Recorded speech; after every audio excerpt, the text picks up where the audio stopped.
हैं साबिक inter commissioner हैं, आपको वेलकम कहेंगे जमात अली शाह साहब। ये जो यकतरफा भारत ने आबी जाहिरियत की है, हम बयान भी चला रहे थे वर्ल्ड बैंक के सदर का, वो कह रहे थे कि ऐसा मुमकिन नहीं है, सिंतास मुआहिदा मुअत्तल नहीं किया गया, तकनीकी तौर पर आर्जी अल्तवा का शिकार है। तो क्या कोई एक फरीक ये पॉसिबल है कि इसको मुअत्तल कर दे, और क्या कैपेसिटी भी है भारत के पास इस पानी को रोकने की?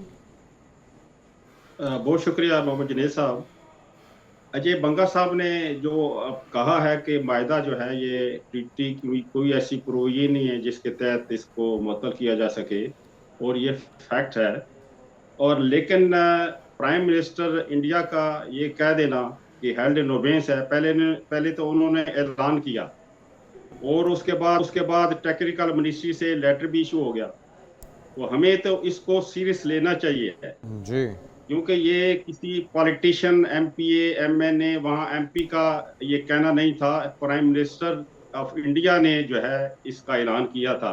तो लिहाजा ये वर्ल्ड बैंक के जो प्रेसिडेंट हैं उन्होंने ये कहा है, तो पाकिस्तान को ये चाहिए है कि वर्ल्ड बैंक को ये उन्होंने जो रेफरेंस दिया है और जो प्राइम मिनिस्टर इंडिया के ने जो ऐलान किया है, इनको वहां पर चैलेंज करना चाहिए कि आप तो कह रहे हैं कि नहीं हो सकता, लेकिन उन्होंने जो ऐलान किया है, व्हाट डज इट मीन। लेकिन दूसरा ये है, जिस तरह से कहा जा रहा है कि ये आर्जी तौर पर मुअत्तली है कुछ टेक्निकल इश्यूज की वजह से, कौन से टेक्निकल इश्यूज हो सकते हैं जिनकी वजह से सिंतास मुआहिदे को आर्जी तौर पर भी मुअत्तल करना पड़ा? क्योंकि हम देख रहे हैं कि इससे पहले तो कोई इस तरह का टेक्निकल इशू नहीं था इस मुआहिदे के अंदर या पानी के पाकिस्तान आने के अंदर, लेकिन जैसे ही पहलगाम का वाकया हुआ उसको जवाब बनाते हुए वेरी नेक्स्ट आवर पाकिस्तान के साथ इस मुआहिदे को मुअत्तल करने की खबरें सामने आने लगी और उसके बाद कर भी दिया गया।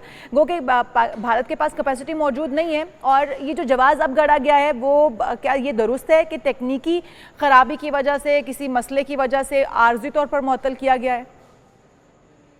देखिए जी, तकनीकी अगर कोई ऐसा एलिमेंट होता तो उसमें तो टीटी में मैकेनिज्म दिए गए हैं कि कोई भी इशू है वो कमीशन लेवल पर डिस्कस होगा, यानी कि दोनों कमिश्नर, अगर वो मसला हल नहीं होता तो दोनों गवर्नमेंट्स भी आपस में बैठ सकती हैं।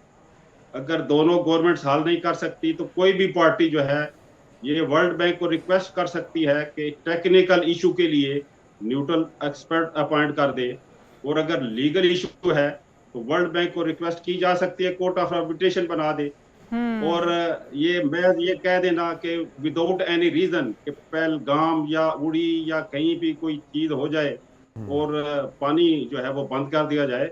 और आपको याद होगा कि जो है ये 1948 में क्या हुआ था जी, उस वक्त भी इन्होंने पानी बंद कर दिया था। तो ये इनका एक वतीरा जो है, क्योंकि इंडिया ने पाकिस्तान को दिल से कबूल नहीं किया। बिल्कुल ये सही कह रहे हैं जमात अली शाह साहब, ये कोशिश तो भारत के पहले दिन से, रोज़े अव्वल से जारी है। मोदी सरकार के बाद इसमें शिद्दत आ गई। वर्ल्ड बैंक का जो मौक़िफ़ सामने आया वो कह रहे हैं कि हम सहूलतकार का किरदार अदा कर सकते हैं, मसालियत का नहीं, सालिस का किरदार अदा नहीं कर सकते। तो फिर कौन इसमें किरदार अदा करेगा? गुज़श्ता रोज़ तो वज़ीर आज़म शहबाज शरीफ ने बरमला कह दिया है कि ये वॉर ऑफ एक्ट करार दिया जाएगा अगर पाकिस्तान का पानी रोका जाता है, और फिर उन्होंने भी कहा कि फिर खून पानी एक साथ नहीं बहेंगे। ये फिर हल कौन निकालेगा? किस तरह से इसको यकीनी बनाया जाएगा अमल दरामद को?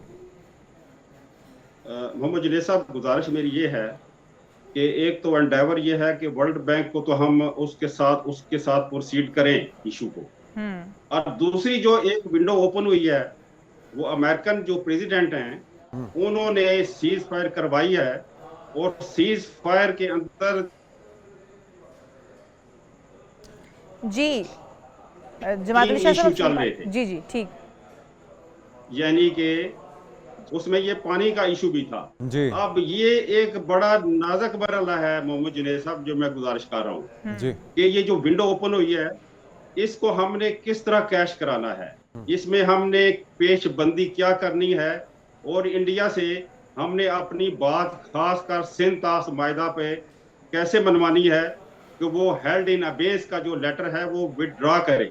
क्योंकि हेल्ड अबेंस अभी जो आप फरमा रही थी इशाल साहिबा, अभी जो सिस्टम या मैकेनिज्म अंडर दी टीटी चल रहे हैं, फर्ज करें आप इसको छोड़ दें कि पानी अभी बंद होगा कि नहीं, उसमें इंडिया जो नए प्रोजेक्ट्स बनाते हैं उस परमिशन देते हैं, उसका डिजाइन देते हैं, हम उस पर ऑब्जेक्शन रेज करते हैं, उसके बाद उसका रेजोल्यूशन होता है मुख्तलिफ लेवल पर।